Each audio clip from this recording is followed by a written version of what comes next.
Siap-siap di awal bulan April tahun 2025 ini, setelah Hari Raya Idul Fitri atau Lebaran, bantuan komplementer atau saldo bantuan tambahan untuk para KPM/PKH dan BPNT khusus kategori berikut ini.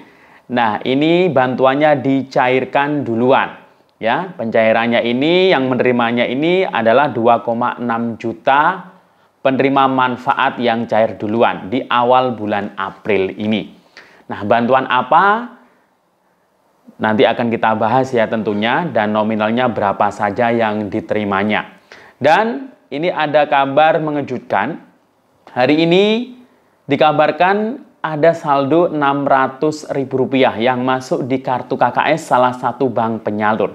Nah, kok ada saldo yang cair di awal bulan April ini ya? Sedangkan bulan April ini merupakan periode penyaluran bantuan tahap 2 seharusnya. Nah, tapi ini yang masuk apakah tahap 2 atau mungkin masih tahap 1 untuk PKH dan BPNT? Akan kita bahas selengkapnya, namun sebelum kita lanjut, jangan kemana-mana, kita intro dulu.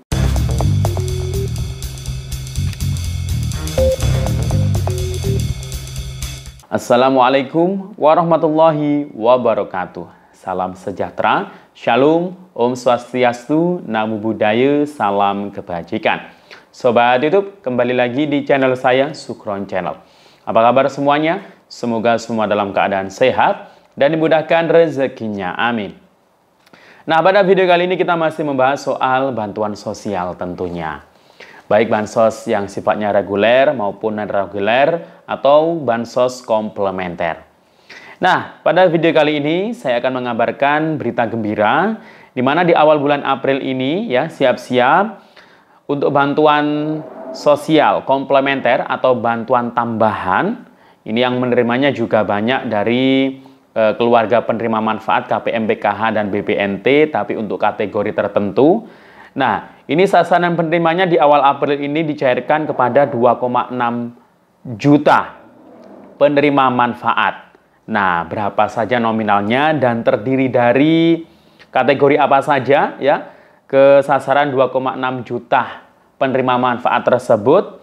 Dan juga ini dikabarkan hari ini ada saldo bantuan yang baru dicairkan ya sebesar Rp600.000 di KKS salah satu bank penyalur. Nah, kira-kira ini bantuan apa dan untuk tahap berapa? Karena ini sudah masuk di awal bulan April ya.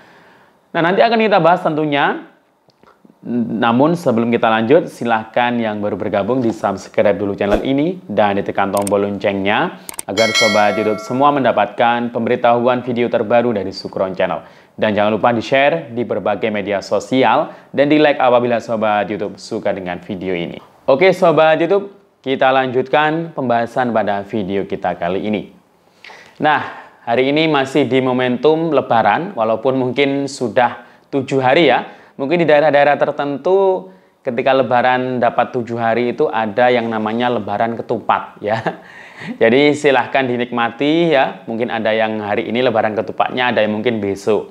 Nah, kalau beberapa instansi itu ada yang sudah mulai masuk kantor kerja itu mulai hari Selasa. Ada juga sekolah-sekolah itu biasanya anak sekolah itu kayaknya masuknya itu mulai hari Rabu ya. Intinya ya mulai minggu depan ini sudah mulai hari efektif ya, bekerja dan juga sekolah juga ya. Nah, karena ini sudah mau hari efektif ya, atau sudah mulai banyak yang sudah masuk kerja atau mungkin segera masuk sekolah. Nah, ini yang jelas untuk proses tahapan ya penyaluran bantuan sosial ini nanti akan dilakukan kembali ya, akan dimulai kembali. Nah, khususnya ini terkait mengenai data tunggal sosial ekonomi nasional yang kemarin bulan Maret ya, ketika bulan puasa kemarin itu sudah mulai dilakukan, di mana DTSN ini merupakan data terbaru yang merupakan acuan data penerima bansos dan pemberdayaan ya di semua instansi pemerintahan ya di Indonesia. Jadi semuanya itu nanti mengacu pada data tunggal sosial ekonomi atau disebut DTSEN.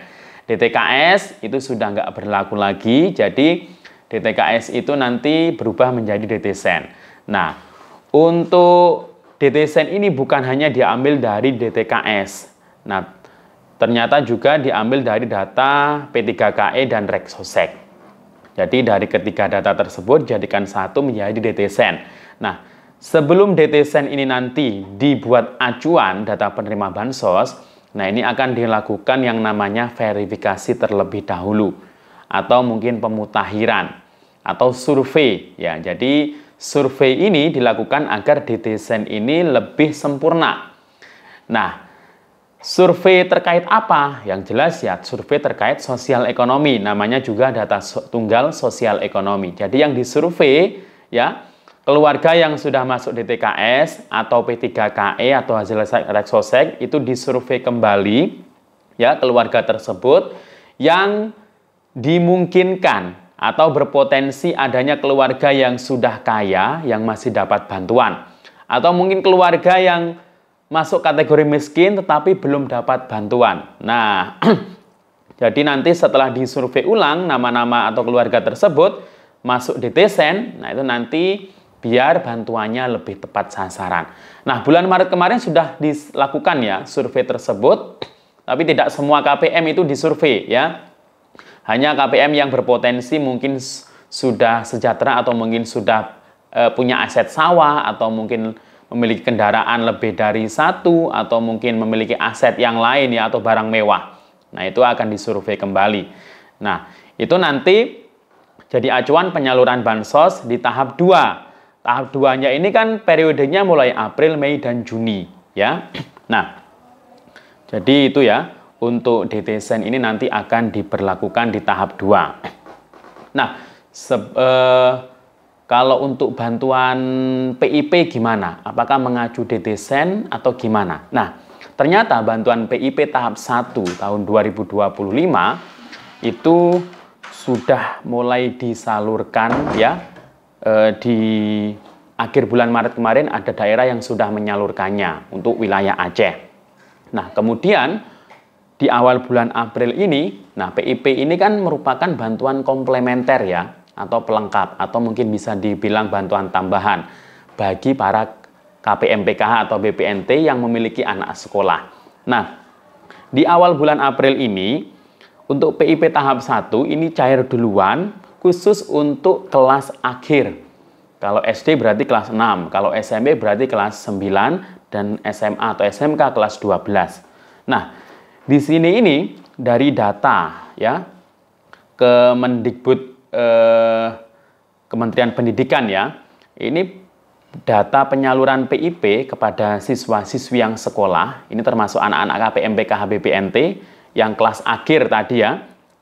Nah, itu jumlahnya SD itu sebesar 938.000 siswa. SMP 911 siswa, SMA 399, SMK 442 siswa. Jadi totalnya itu ada 2,6 juta siswa yang jadi data sasaran survei penerima bantuan PIP tahap 1 ini khusus untuk kelas akhir. Nah, kok ada khusus untuk kelas akhir? Nah, karena kelas akhir ini dapat PIP-nya itu hanya setengahnya saja. Misal SD itu seharusnya dapat 450.000. Nah, ini karena kelas akhir ya kelas 6 misalnya itu dapatnya hanya setengahnya. Jadi 225. Kalau SMP seharusnya 750, dapatnya hanya 375.000. Sedangkan SMA atau SMK yang seharusnya dapat 1.800.000, dapatnya itu kalau kelas akhir kelas 12 hanya Rp900.000. Nah, jadi itu. Nah, sisanya nanti akan disalurkan mulai tanggal 10 April itu untuk kelas selain kelas akhir ya, kelas 1 SD 2 sampai 5, SMP kelas 7 8, SMA berarti kelas 10 dan 11. Nah, itu nanti dapatnya itu ya normal ya, SD dapatnya 450, SMP penuh jadi dapatnya itu full ya penuh. Nah, jadi mulai tanggal 10 April itu tahap satunya yang bukan kelas akhir. Nah, nanti rentan waktunya antara bulan April, Mei dan Mei atau mungkin Juni. Kemudian nanti kalau yang belum cair di tahap 1, biasanya yang aktivasi itu di tahap 2-nya. Antara Juli, Agustus, September, kemudian tahap 3 Oktober, November, Desember.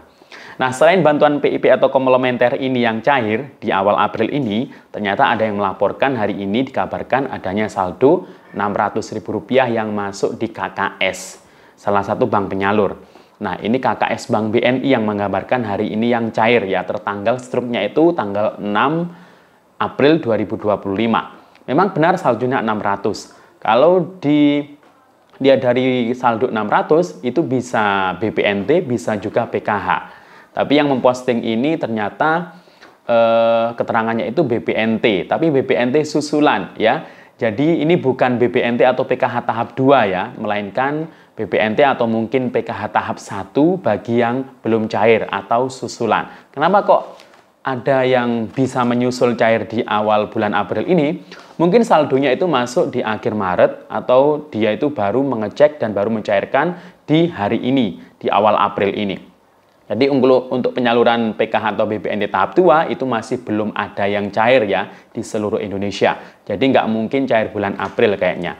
Nanti setelah didesain selesai final itu nanti akan disalurkan di bulan antara Mei dan Juni tahun 2025. Jadi itu ya. Untuk semuanya mohon bersabar dan semoga informasi ini bermanfaat. Sampai jumpa. Assalamualaikum warahmatullahi wabarakatuh.